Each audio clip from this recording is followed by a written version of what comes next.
Yan, minuto passing. Pag hindi umaandar, yan, minus siya. Yan, naka-minus siya. Yan. Pero pag umandar yung motor, naka-passing na siya. Sige nga sir, pandarin natin. Ayun, so passing na yan. Makikita mo, passing na yan. Passing ka sir.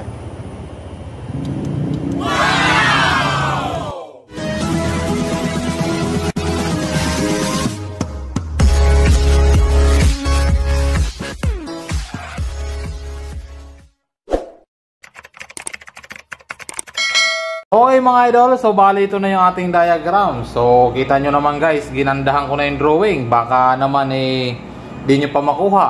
Mga gustong matuto, ito na yung pinaka diagram ng ating minuto passing para sa Inmax version 2 at Aerox version 2. Ayan, so tingnan nyo muna guys yung ating ginawa na diagram at bago natin i-explain yan at kung paano yung connection yan. So bagong lahat ay maraming salamat sa inyong panonood. At ito na yung ating pinakaantay.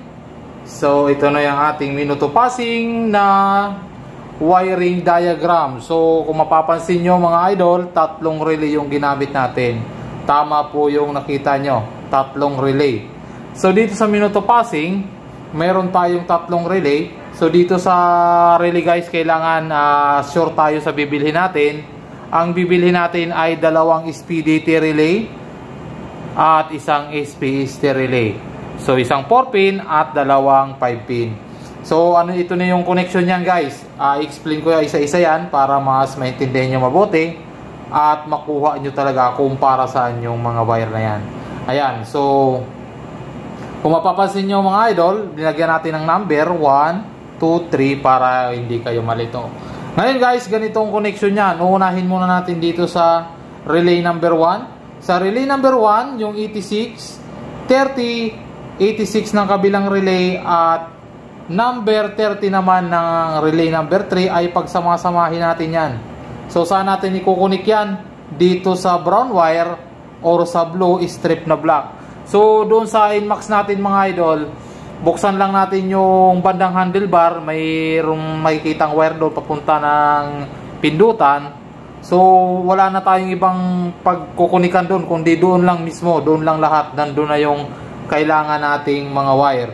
So doon sa blue strip na black ay accessories wire din yan, galing din sa sosyan yan.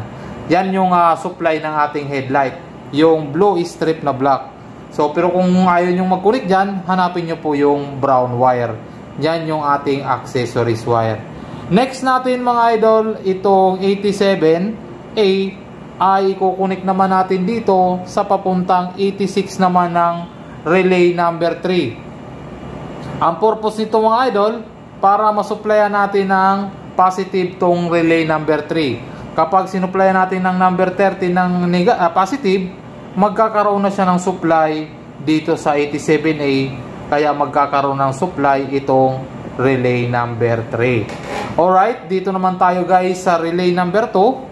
Yung 87 ng relay number 2, i-connect natin dito sa 85 ng relay number 1. So, next tayo, yung ating 85 ng ating relay number 2 at 85 naman ng relay number 3, pagsamahin po natin guys at i-connect po natin yan sa ECU control or doon sa may headlight. Makikita nyo yung wire doon na light green. Doon nyo itatap itong pinagsama nating 85 dito sa relay number 2 at relay number 3. Negative po ang supply niyan mga idol. Ayan.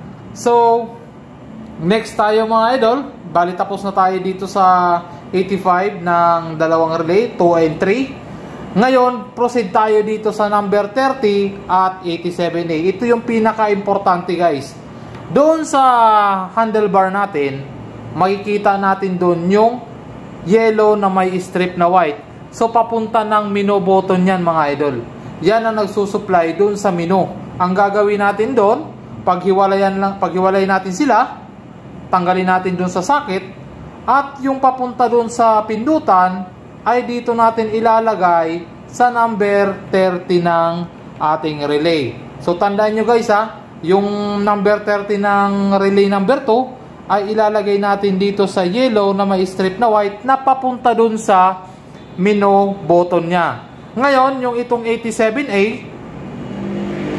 ay ikukunik naman natin yan guys dito sa may strip na white naman, yung kadugtong naman na papunta naman dun sa harness. Di ba pinaghiwalay nyo yung yellow strip na white, pinaghiwalay nyo sa socket, tinanggal nyo dun yung wire na yan dun sa socket. Yung itong papunta na sa mino button ay doon sa number 30, papunta dito. Ngayon, itong papunta naman sa harness, papunta naman ngayon yan guys dito sa 87A.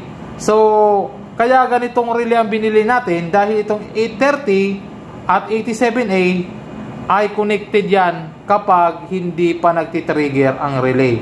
So connected silang dalawa. So kapag connected silang dalawa, so walang function, nakapatay yung ating motor, mino button siya. So ang function niya lang ay mino button. Wala siyang function na passing.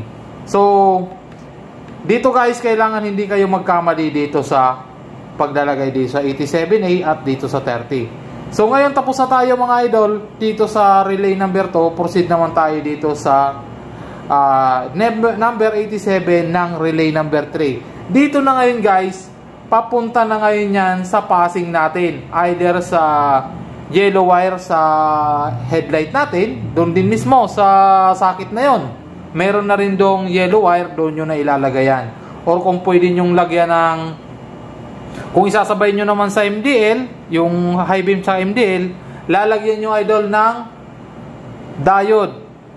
Ang purpose ng diode mga idol ay protection guys, double protection yan sa ating auxiliary. Ayan, so maglalagay kayo ng diode, yung positive sign, lagay nyo rito, idugtong nyo, papunta ng positive naman niya ng MDL, blue water, or laser gun. Depende sa ipapasing nyo kung ano yung mga auxiliary light na ipapasing nyo dyan.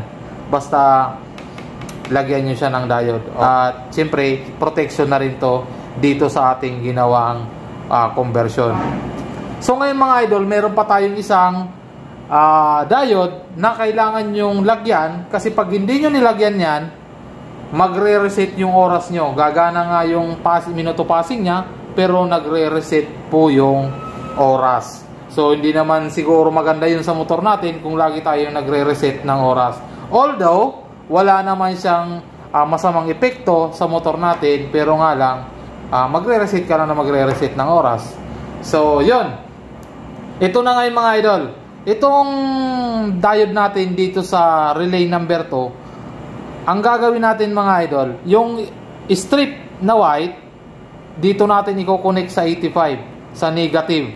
So negative galing ECU, pag nasupplyan ng negative, itong 85 natin, masusupplyan din itong 87A. So sabi natin kanina, kapag yung 87A at saka 30, kapag walang hindi nagtitrigger itong relay na to, ay connected silang dalawa. So kaya kapag nasupplyan ng ECU control natin yan, nagsusi tayo, magkakaroon ng negative sa galing ECU, masusupplyan nyo itong 30, gagana yung ating mino button. Gagana na po yung passing natin sa mini driving light or sa ating high beam. So yun lang mga idol, sana nakatulong sa inyo ang ating diagram ngayon. At sana magawa nyo rin sa motor nyo. At nakita nyo naman guys sa intro natin ay gumana siya sa NMAX version 2 at sa Aerox version 2. So nagawa ko na rin sa Aerox version 2. Kaso nga lang guys, wala tayong video kasi nga nagawa na natin to sa mga NMAX. Ayan. So maraming salamat mga idol at good luck sa inyong pagwa-wiring. Ayan. So kung nagustuhan nyo ang video na to at pakisuporta naman yung aking YouTube channel at sa Facebook page meron din tayo, Harden Motovlog. Papalo na lang mga idol. Maraming salamat and advance.